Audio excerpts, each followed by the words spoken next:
అందరికీ నమస్తే. నేను మీ షిరిడి విఏ నేలకొండపల్లి. ఈరోజు స్వేబ్యాక్ అంటే ఎంజూటిక్ ఎథాక్సియా అంటే మేకపిల్లలో వెనుక కాళ్ళు మరియు వెన్నుపూస వంగిపోవటం. ఇది ముఖ్యంగా కాపర్ లోపం వల్ల వస్తుంది. 1 వారం నుండి 4 నెలల పిల్లలకు, గొర్రెపిల్లలకు, మేకపిల్లలకు, దూడలకు వస్తుంది. పందులకు కూడా. కారణాలు ముఖ్యంగా కాపర్ తక్కువ కావటం, మేకలు మరియు గొర్రెల గర్భం దాల్చినప్పుడు అది తినే ఆహారంలో కాపర్ తగినంత తీసుకోకపోవడం వల్ల వస్తుంది.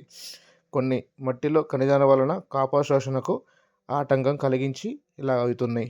ముఖ్యంగా కాపర్ లోపం వలన నరాల చుట్టూ ఉన్న రక్షణ పూత అయిన మైలిన్ అనేది దెబ్బతినటం వలన, అది ముఖ్యంగా మైలిన్ అనేది నరాలకి విద్యుత్ నరాల సంకేతాలు, నాడీ కణాల వెంట విద్యుత్ ప్రేరణలకు త్వరగా మరియు సమర్థవంతంగా ప్రసారం చేయడానికి అనుమతిస్తుంది.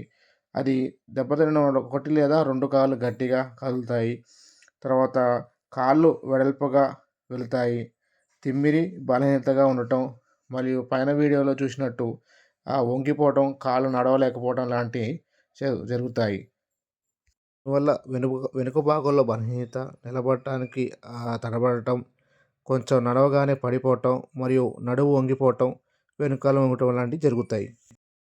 తర్వాత జుట్టు సరిగా లేకపోవడం కూడా లాంటివి కూడా జరుగుతాయి.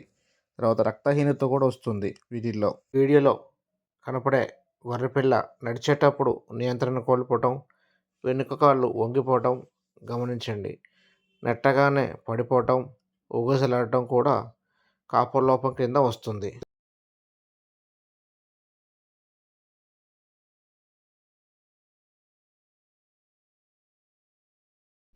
ఈ వీడియోలో ఉన్న మేకపిల్ల చూడండి, కాళ్ళలో పటిత్వం లేక కాళ్ళు ఎగరవేయటం, వీక్గా ఉండటం ఇలాగ జరుగుతుంది. ఇది కూడా కాపర్ లోపం కింద వస్తుంది.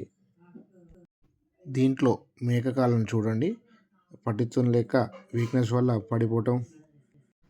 ఈ వీడియోలో నా గొర్రె చూడండి, కాళ్ళలో కూడా పటిత్వం లేక వీక్నెస్ ఉండటం వల్ల పడిపోవటం, తర్వాత సడన్గా పడిపోవటం, లేవలేకపోవడం జరుగుతుంది. ఇది కూడా కాపర్ డెఫిషియన్సీ కింద వస్తుంది.